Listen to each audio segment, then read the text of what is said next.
ওদালগুৰি গৰুৱাঝাৰত অসম উৰিয়া যুৱ ছাত্ৰ পৰিষদৰ আঞ্চলিক সমিতি গঠন সভা আয়োজন কৰে।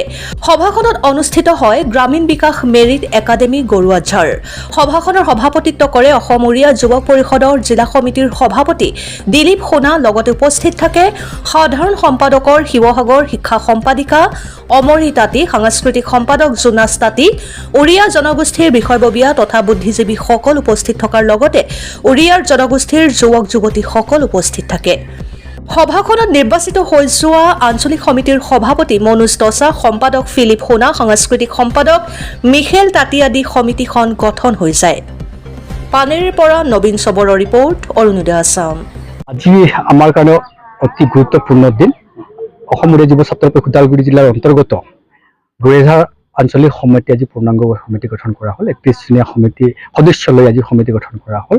আজি আমাৰ এই অঞ্চলত প্ৰায় বসবাস কৰি থকা গৰুৱাঝাৰ অঞ্চলত কমেও 15,000 উৰিয়া জনগোষ্ঠীৰ ৰিপ্ৰেজেণ্ট কৰিবৰ কাৰণে, প্ৰতিনিধিত্ব কৰিবৰ কাৰণে আমাৰ জাতীয় সংগঠন অসম উৰিয়া যুৱ ছাত্ৰ পৰিষদ আজি গঠন কৰা হ'ল।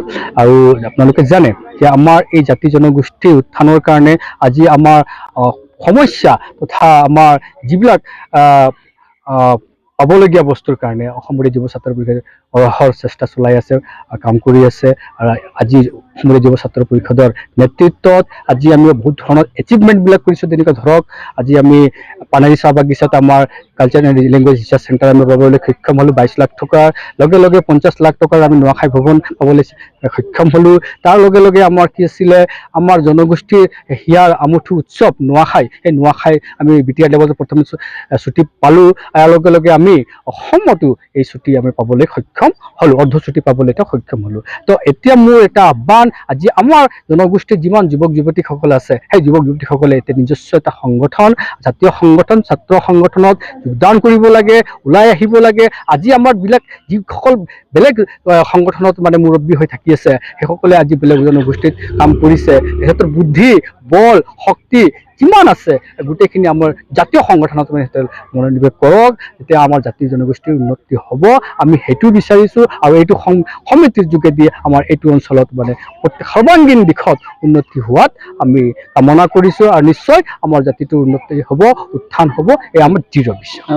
হয়, আমি দেখিছিলোঁ সেইদিনা 3 দিন আগত আমাৰ ৰামাবাৰী তিনিআলি মাজবাট আঞ্চলিকৰ অন্তৰ্গত ৰামাবাৰী তিনিআলিৰ সভাপতি কানু বেহেৰাক দুৰ্বৃত্তকাৰীয়ে 4জন দুৰ্বৃত্তকাৰীয়ে মানে বেয়াকৈ মাৰধৰ কৰিছিলে। আৰু সেই মাৰধৰত আমি প্ৰতিক্ৰিয়া কৰিছিলোঁ, আমি বিৰোধ কৰিছিলোঁ, গৰিহণা দিছিলোঁ। সেই মৰ্মে আৰক্ষীয়ে সষ্টম হৈ পেলাই সেই কালপিত কেইজনক মানে ধৰিছিলে, সিহঁতক লকআপত সোমাই যথেষ্ট ব্যৱস্থা লৈছিল, সিহঁতক বিহিত ব্যৱস্থা লৈ পেলাই সিহঁতক জেলত পঠাইছিলে। এইটো আমি পৰিলক্ষিত কৰিছোঁ। আৰু তেখেতক উন্নত ট্ৰিটমেণ্টৰ কাৰণে তেখেতসকলে মানে প্ৰশাসনৰ ফালৰ পৰাও অলপ আৰ্থিক হিচাপে সহযোগ কৰি দিছিলে। গতিকে এইটো আমি আহ্বান জনাইছোঁ বা আমি সকনি দিব বিচাৰিছোঁ, যাতে আমাৰ উৰিয়া জনগোষ্ঠীৰ ব্যক্তিসকলক কোনোৱে হাত লগোৱাৰ আগত সিহঁতে জানিব লাগিব যে তেহঁতৰ পিছত ফালে অসম উৰিয়া যুৱ ছাত্ৰ পৰিষদ ছাত্ৰ সংগঠন বলিষ্ঠভাৱে থিয় হৈ আছে। কম্প্ৰমাইজ কৰি লোৱা, কিন্তু আমি কেছ নলওঁ। এনটি যখন কথা কুহাৰ লগে লগে সেই পিলাটা কান্দি কান্দি কৰি ঘৰকে আহিলা আৰু সকালে কথাটাকে অবগত কৰালা। যখন সকালে অবগত কৰালা, সে জায়গা মই সৌভাগ্যক্রমে মই উপস্থিত থিলি তোর লামাবাড়ি টি স্টেটে। লগে লগে জিলা সভাপতি আইছে বলতে আমাকে আপত্তি দেওয়ার লগে লগে আমি পৌঁছি গেল। পৌঁছি যাওয়ার লগে লগে আমার এতে সাংবাদিক বন্ধু আছে, আমার উপরে উড়িয়া ভাই, সে সাংবাদিক সে সঙ্গে সঙ্গে আইগলা। আমি মিডিয়া করলো, মিডিয়া করার লগে লগে 203টা শেয়ার হয়ে গেলা 1 ঘন্টার মাঝে।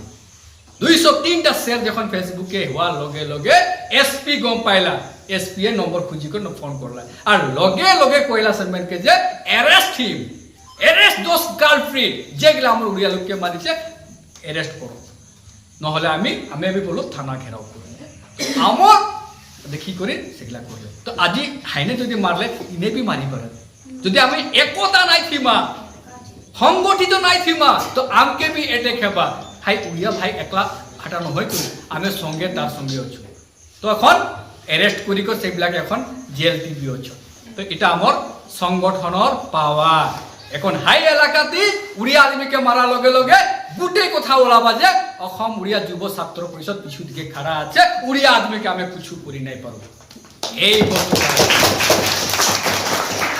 গতিকে আমি সংগঠিত হওয়ার প্রয়োজন আছে সংগঠিত হওয়ার আমার প্রয়োজন আছে জনগোষ্ঠীকে লেকে সামরিকে মানে আসাম মে এক শক্তিশালী রূপ দেখতে খুঁজুছু আর সব জাতি জনগোষ্ঠীকে আগবাড়াইতে আমি চেষ্টা করিছু তো আমি আশা করবি আমি বহলভাগ বহলাই কেনে কবি যেহেতু বহুত সময় বলা আর বিশেষভাবে আমি ধন্যবাদ জ্ঞাপন করুছে দিলীপ সোনা ডাঙরিয়াকে আজি এই সুন্দর পরিবেশটা এই জায়গা আমি যে গড়ি তুললা তার প্রচেষ্টা নে তাকে আমি দিল সে আন্তরিক ধন্যবাদ জ্ঞাপন করছে তার নেতৃত্ব সে আজি এই গড়িয়াধার আঞ্চলিকটা গঠন হলা আর আশা করুছে এই নবগঠিত আঞ্চলিক কমিটি অনাগত দিন মে আমার যেটা গড়িয়াধার আঞ্চলিক তথা সম্পূর্ণ আসাম মে উড়িয়া জাতিকে একটা অন্যতম পরিচয় দাঙি ধরব আর এটা আমার উদাহরণ হব যে গড়িয়াধার আঞ্চলিক সমিতিটা পুরা আসাম নে উদাহরণ হব উড়িয়া জাতির জন্য একটা উদাহরণ হব বলে আশা করছে আর সবকে পুনর্বার মই অভিনন্দন তথা শুভেচ্ছা জ্ঞাপন করি আমার সম বক্তব্য